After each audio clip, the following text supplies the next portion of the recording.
আসসালামু আলাইকুম ওরহমতুল্লাহি ওবরাকাতু। প্রিয় দেশ ও প্রবাস থেকে যে যেখান থেকে আমাকে দেখছেন সবাইকে ঈদুল আজহার শুভেচ্ছা জানাচ্ছি। ঈদ মুবারক, তাকাব্বালাল্লাহু মিন্না ওয়া মিনকুম সালিহাল আমাল।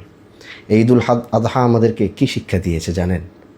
জীবনের সবচেয়ে বড় চাওয়া, সবচেয়ে বড় পাওয়া, সবচেয়ে বড় অর্জন আল্লাহর জন্য স্যাক্রিফাইস করে দেওয়া। এটাই আমরা এই ঈদুল আজহা থেকে শিখেছি, যেটা হজরত ইব্রাহিম আলাইহিস সালাম হজরত ইসমাইল আলাইহিস সালামকে এত বছর পর দোয়া চেয়ে যখন এই সন্তানটাকে পেয়েছিল, আল্লাহ তখন বলেছিল, ইব্রাহিম তুমি তোমার সবচেয়ে কাছের জিনিসটাকে আল্লাহর জন্য কোরবানি করো। ইব্রাহিম খলিলুল্লাহ সেটি করে দেখিয়েছিলেন। ঈদুল আজহা থেকে আমরা এই শিক্ষাটি পাই।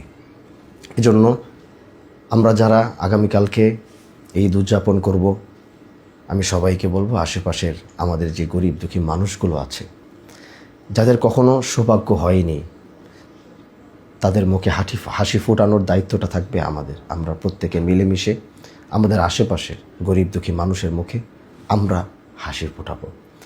বিশেষ করে স্মরণ করছি, এই ঈদের সময় সবচেয়ে বেশি স্মরণ হয় কাদেরকে জানেন? আমাদের প্রবাসী ভাইদেরকে, যারা বাংলাদেশের জন্যে ফ্রিডম ফাইটার হয়ে কাজ করে যাচ্ছে, যারা বাংলাদেশের ইকোনমিটাকে ধরে রাখার সর্বোচ্চ চেষ্টা করছে।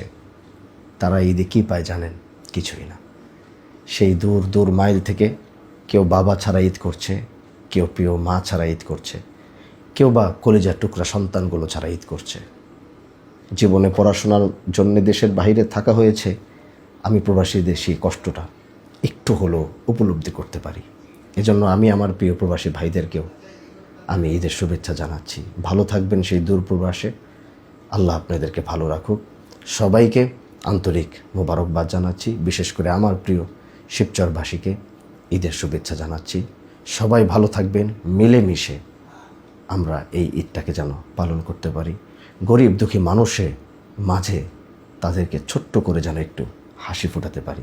ভালো থাকবেন, সুস্থ থাকবেন। আসসালামু আলাইকুম ওয়া রাহমাতুল্লাহি ওয়া বারাকাতুহু।